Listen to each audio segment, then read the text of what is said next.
আজ আমি তোমাদের বলবো এমন একটি গল্প, এমন একটি সত্য কাহিনী যা তোমার জীবনের গতিপথ চিরতরে বদলে দিতে পারে। তুমি কি জানো একজন টপার ছাত্র আর একজন সাধারণ ছাত্রের মধ্যে পার্থক্য কি? পার্থক্য শুধু বুদ্ধিতে নয়, পার্থক্য তাদের প্রতিদিনের ছোট ছোট অভ্যাসে। আজ আমি তোমাদের দেখাবো সেই অভ্যাসগুলো যা একজন সাধারণ ছাত্রকে বানিয়ে দেয় অসাধারণ। যখন পুরো পৃথিবী ঘুমিয়ে থাকে তখন একজন টপার ছাত্র উঠে পড়ে। ভোর 5টায় ওঠা মানে শুধু তাড়াতাড়ি জাগা নয়, এটা মানে জীবনের সাথে প্রতিযোগিতায় এগিয়ে থাকা। সে জানে সফলতার প্রথম শর্ত হলো নিজের সাথে যুদ্ধে জেতা। যে নিজের আলসামিকে জয় করতে পারে না, সে কিভাবে জীবনের চ্যালেঞ্জগুলো জয় করবে? একজন টপার ছাত্র কখনো দিন শুরু করে না পরিকল্পনা ছাড়া।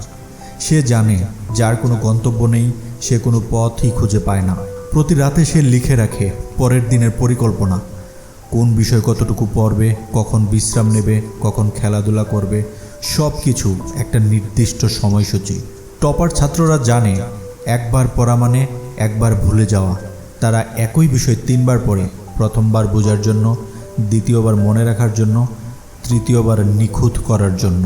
তারা প্রশ্ন করতে লজ্জা পায় না, কারণ তারা জানে মূর্খ সেই নয় যে জানে না, মূর্খ সেই যে জানতে চায় না।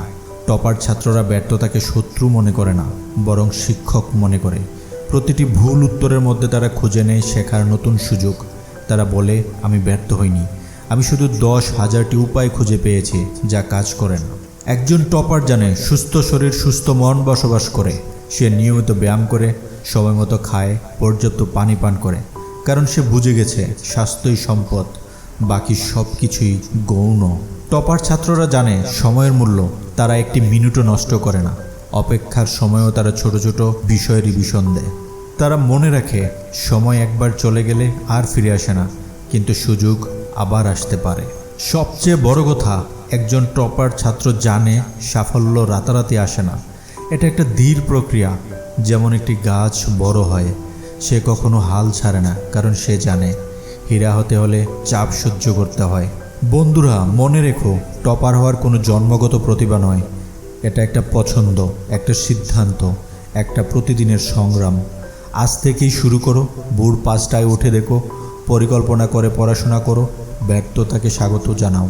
মনে রেখো, তুমি যা হতে চাও তার জন্য যা করা দরকার তা করতে হবে আজই, কারণ সফলতা তাদের পায়েই এসে পড়ে যারা তার জন্য প্রতিদিন একটু একটু করে বিশ্রাম করে। তুমিও পারবে, বিশ্বাস রাখো নিজের উপর।